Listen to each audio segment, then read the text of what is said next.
الحمد لله رب العالمين والصلاة والسلام على سيد المرسلين وعلى آله وأصحابه أجمعين أما بعد فأعوذ بالله من الشيطان الرجيم بسم الله الرحمن الرحيم هو الذي بعث في الأميين رسولا منهم يتلو عليهم آياته ويزكيهم ويعلمهم الكتاب والحكمة وَإِن كَانُوا مِن قَبْلُ لَفِي ضَلَالٍ مُبِينٍ صدق اللہ العظیم۔ میرے محترم دوست اور بزرگوں، ربیع الاول کے مہینے کی مناسبت سے بات چل رہی ہے اللہ کے نبی صلی اللہ علیہ وسلم کی زندگی کے متعلق۔ بات کرتے کرتے ہم پہنچے تھے کہ اللہ کے نبی صلی اللہ علیہ وسلم کی ولادت کس طرح اور کب ہوئی۔ آپ صلی اللہ علیہ وسلم کی ولادت کے متعلق لوگوں کے درمیان یہ بات مشہور ہے کہ آپ صلی اللہ علیہ وسلم کی ولادت باسعادت، آپ کی پیدائش ربیع الاول کے مہینے کی 12 تاریخ میں ہوئی۔ لوگوں کے درمیان یہ بات بہت زیادہ مشہور ہے، لیکن جمہور مورخین اور محدثین کا یہ کہنا ہے کہ اللہ کے نبی صلی اللہ علیہ وسلم کی ولادت باسعادت، آپ کی پیدائش ربیع الاول کے مہینے کی 8 تاریخ کو ہوئی تھی۔ ربیع الاول کے مہینے کی 8 تاریخ کو ہوئی تھی۔ اکثر محدثین اور مورخین کا یہی کہنا ہے۔ کچھ لوگ اس کو مناتے بھی ہیں 12 ربیع الاول کے مہینے کی تاریخ کو، اور وہ یہ کہتے ہیں کہ اللہ کے نبی صلی اللہ علیہ وسلم کی پیدائش اس دن ہوئی، لیکن صحیح بات یہ ہے کہ 8 تاریخ آپ صلی اللہ علیہ وسلم کی پیدائش اس دنیا کے اندر آپ صلی اللہ علیہ وسلم کو بھیجنا، جیسا کہ بتایا تھا کہ اللہ تبارک و تعالیٰ نے آپ صلی اللہ علیہ وسلم کو اس دنیا کے اندر بھیجا، اور آپ کا دنیا کے اندر آنا یہ گویا امت کا اور گویا انسانیت کو ایک نئے راستے کے اوپر لانا تھا۔ انسانیت دلدل کے اندر پھنسی ہوئی تھی اور انسانیت ظلم و بربریت کا شکار ہو گئی تھی، تو انسانیت کو ایک صحیح رخ پر لانے کے لیے اللہ تبارک و تعالیٰ نے اللہ کے نبی صلی اللہ علیہ وسلم کو دنیا کے اندر بھیجا ہے۔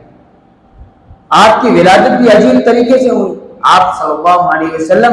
ابھی دنیا کے اندر آئے نہیں تھے کہ اس سے پہلے آپ صلی اللہ علیہ وسلم کے دنیا کے اندر آنے کی خوشخبری اور بشارتیں اور آپ صلی اللہ علیہ وسلم کے ہم یہ کہہ سکتے ہیں کہ معجزات دنیا کے اندر ظاہر ہونے لگے۔ آپ صلی اللہ علیہ وسلم دنیا کے اندر جس رات پیدا ہوئے، اسی رات کسرا کے محل کے اندر ایک زلزلہ اللہ تبارک و تعالیٰ کی طرف سے قائم ہوا، اور زلزلے کی شکل یہ ہوئی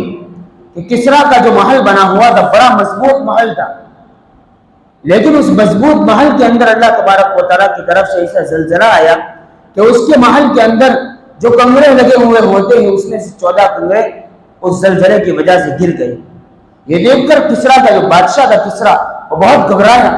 اور گھبرا کر سوچنے لگا کہ آج کیا ہو گیا، کہ آج کی رات کے اندر اللہ کی طرف سے کوئی عجیب چیز ہوئی ہے کہ جس کے نتیجے میں اتنے مضبوط محل کے اندر یہ کنگرے گر گئے۔ اور دوسری چیز یہ ہوئی اللہ کے نبی صلی اللہ علیہ وسلم کے دنیا کے اندر آنے سے کہ فارس کے اندر ایک بہت آگ جلائی ہوئی تھی، بہت بڑی آگ، اور وہ ہزاروں سال سے وہ لوگ مسلسل اس کو جلاتے تھے، اس کو بجھنے نہیں دیتے تھے، چونکہ وہاں کے لوگ آگ پرست سے آگ کو پوجنے والے۔ جس رات کے اندر آپ صلی اللہ علیہ وسلم کی پیدائش ہوئی ہے، اس رات کے اندر وہ آگ بجھ گئی۔ یہ دیکھ کر کسرا کے لوگ اور فارس کے لوگ بہت زیادہ گھبرائے اور گھبرا کر سوچنے لگے کہ مانے یا نہ مانے آج کی رات کے اندر کوئی عجیب چیز ہوئی۔ یہ دیکھ کر انہوں نے مدینے کی طرف قافلہ بھیجا کہ جا کر دیکھے کہ وہاں پر کوئی ایسی چیز ہوئی۔ مدینے کے اندر ان کی جماعت آئی اور آ کر دیکھا کہ نہیں، یہاں تو کوئی ایسی چیز نہیں ہوئی۔ پھر وہاں سے لوگ مکہ کے اندر آئے اور آ کر دیکھا تو پتہ چلا کہ ہاں آج کی رات کے اندر ایک عبداللہ کے گھر کے اندر ایک نومولود ایک بچہ پیدا ہوا ہے، مکہ کے اندر اس کے علاوہ کوئی واقعہ پیش نہیں ہوا۔ پھر جب ان کا پہنچ کر کسرا کے سامنے جب بات سنائی گئی تو اس نے کہا کہ مانو یا نہ مانو، اسی رات کسرا کا جو بادشاہ تھا اس نے ایک خواب دیکھا۔ خواب کے اندر اس کو بتایا گیا کہ عرب کے کچھ گھوڑے، عرب کے کچھ اونٹ ہیں، وہ کسرا کے گھوڑوں کو کھینچ کر عرب کی طرف لے جا رہے ہیں۔ اس کی تعبیر بتائی گئی تو یہی پتا چلا کہ عرب کے اندر ایک نوجوان پیدا ہوگا، وہ نوجوان اس کسرا کے تاج تاج جو ہے اس کو ختم کر دے گا اور اس کو بالکل برباد کر دے گا۔ کسرا کو بہت زیادہ فکر ہونے لگی اور اسی دن سے اللہ کے نبی صلی اللہ علیہ وسلم کو ختم کرنے کی سازش کر رہے ہیں۔ آپ صلی اللہ علیہ وسلم کی والدہ محترمہ حضرت آمینہ فرماتی ہے کہ جس رات آپ صلی اللہ علیہ وسلم پیدا ہوئے، ابھی پیدا بھی نہیں ہوئے تھے کہ اسی وقت میرے گھر کے اندر ایک روشنی ظاہر ہوئی اور میں دیکھ رہی تھی آسمان کی طرف کہ آسمان سے کچھ ستارے جھکتے ہوئے میرے گھر کی طرف آ رہے ہیں۔ حضرت آمینہ فرماتی کہ مجھے خوف ہونے لگا کہ اس ستاروں کے نیچے کہیں میں دب نہ جاؤں۔ علماء نے لکھا ہے کہ ستاروں کا آپ صلی اللہ علیہ وسلم کے گھر کی طرف جھکنا اور آپ صلی اللہ علیہ وسلم کی پیدائش کے وقت ستاروں کا جھکنا یہ اس بات کی طرف نشانی تھی کہ جس طریقے سے زمین والے اور آسمان والے اور دنیا کی ساری چیزیں آپ صلی اللہ علیہ وسلم کی طرف جھکتی ہیں۔ اے انسانوں، اگر تم بھی آپ کے قدموں کی طرف جھکو گے، اگر تم بھی آپ کی زندگی کی طرف جھکو گے، اگر تم بھی آپ کی سیرت کی طرف جھکو گے اور آپ کے قدموں کی طرف اور اپنے آپ کو آپ صلی اللہ علیہ وسلم کا غلام بناؤ گے تو اللہ تبارک و تعالیٰ تم کو بھی دنیا کا ستارہ بنائے۔ اللہ تبارک و تعالیٰ تم کو بھی دنیا کا ستارہ بنائے اور اللہ نے یہ کر کر دکھائے۔ حضرات صحابہ کرام رضوان اللہ علیہم اجمعین دنیا کے اندر رہ کر انہوں نے آپ صلی اللہ علیہ وسلم کے غلامی کا حق ادا کر دیا، آپ صلی اللہ علیہ وسلم کے قدموں کے تحت اپنے آپ کو ڈال دیا اور آپ نے جو کہا ایسے کر کر زندگی گزار کر گئے۔ اللہ تبارک و تعالیٰ نے آپ صحابہ کرام کو دنیا کے لیے بالکل ستارہ بنایا۔ خود اللہ کے نبی صلی اللہ علیہ وسلم فرمایا کرتے تھے کہ اصحابی کالنجوم فبأیہم اقتدیتم اہتدیتم، کہ میرے ستارے، میرے صحابہ میرے خدمت کے اندر رہ کر، میرے غلامی کے اندر رہ کر وہ ایک امت کے لیے ستارے بن گئے، ان میں سے جس کی پیروی کرو گے تم منزل مقصود تک پہنچ جاؤ۔ آپ صلی اللہ علیہ وسلم کی جس وقت پیدائش ہوئی، جب بچے کی پیدائش ہوتی ہے، پیدائش سے پہلے جب بچہ ماں کے پیٹ کے اندر ہوتا ہے تو 9 مہینے ماں کو بہت زیادہ تکلیف ہوتی ہے۔ حضرت آمینہ فرماتی ہے کہ آپ صلی اللہ علیہ وسلم میرے پیٹ کے اندر 9 مہینے تک رہے لیکن مجھے ایک ذرہ برابر تکلیف نہیں ہوئی۔ حضرت آمینہ کہتی ہے کہ جس وقت آپ صلی اللہ علیہ وسلم میرے پیٹ کے اندر تھے اور میں اس بچے کو لے کر جب بستی کے اندر پانی لینے کے لیے کنویں کے اوپر جاتی تھی تو وہ پانی کنویں کے اندر سے بالکل اوپر آ جاتا، کنویں کے اندر سے پانی اوپر آ جاتا تھا۔ اور مکہ کی دوسرے عورتیں جو تھی وہ حضرت آمینہ کو کہتی تھی کہ آپ تھوڑی دیر کے لیے رک جائے، کہ آپ یہاں سے چلی جاتی ہے تو کنویں کا پانی نیچے چلا جاتا ہے۔ حضرت آمینہ کہتی تھی کہ مجھے سمجھ میں آ گیا کہ میرے پاس تو کوئی ایسی چیز نہیں تھی لیکن میرے پیٹ کے اندر جو بچہ ہے اللہ نے اسی کی برکت رکھی ہے کہ پانی کنویں کے اندر سے بالکل اوپر آ جاتا ہے۔ حضرت آمینہ فرماتی ہے کہ جب میں جنگل کے اندر جاتی تھی تو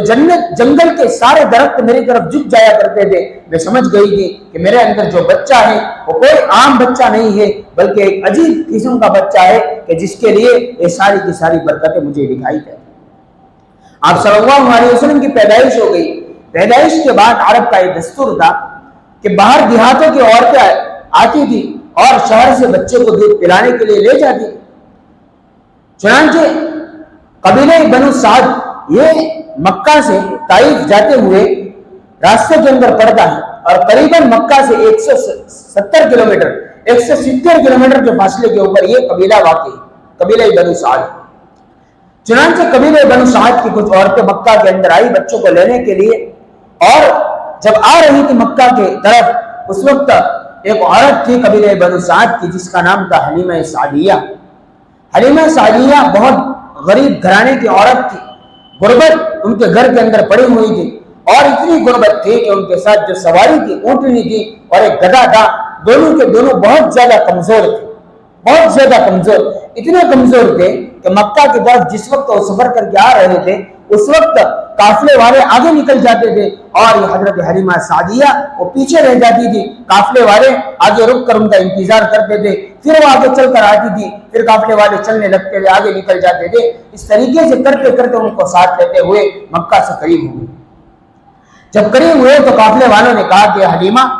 اب تو بہت زیادہ ہم نے آپ کا انتظار کر لیا، اب ہم آپ کا انتظار نہیں کریں گے۔ چنانچہ پورے کے پورے قافلے کے لوگ آگے چل کر ان کی اونٹنیاں، ان کی سواریاں تیز رفتار تھی، ان کو لے کر مکہ کے اندر داخل ہو گئے۔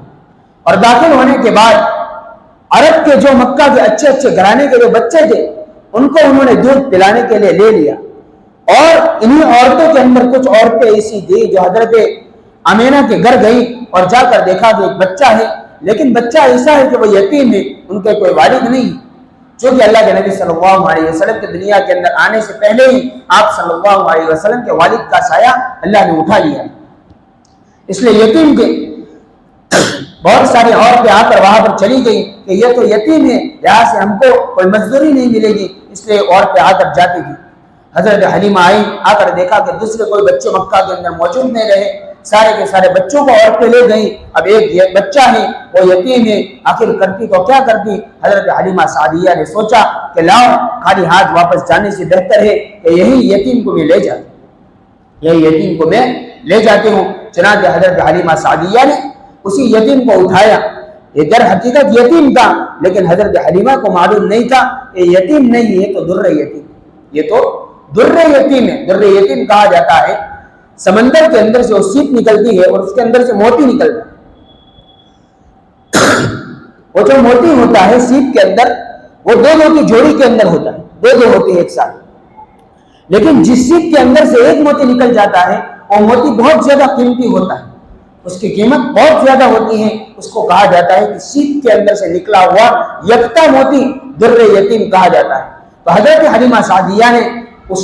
یتیم بچے کو لے لیا اور لے کر وہ چلی ہے۔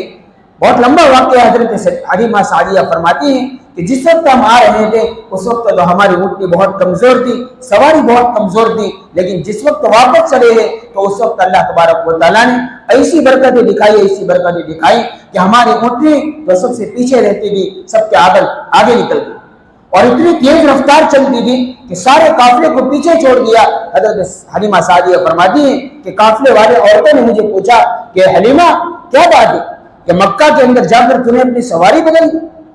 کہ تو جاتے ہوئے تو سفر کے اندر جب جا رہے تھے اس وقت تیری سواری بہت کمزور تھی، آخر کیا بات ہو گئی کہ تیری سواری اتنی تیز رفتار ہو گئی، کیا تو نے اپنی سواری کو بدل دیا؟ حلیمہ سعدیہ کہنے لگی کہ نہیں میں نے اپنی سواری کو نہیں بدلا، سواری تو وہی ہے لیکن سواری کے اوپر سوار بدل گیا، سواری کے اوپر سوار بدل گیا ہے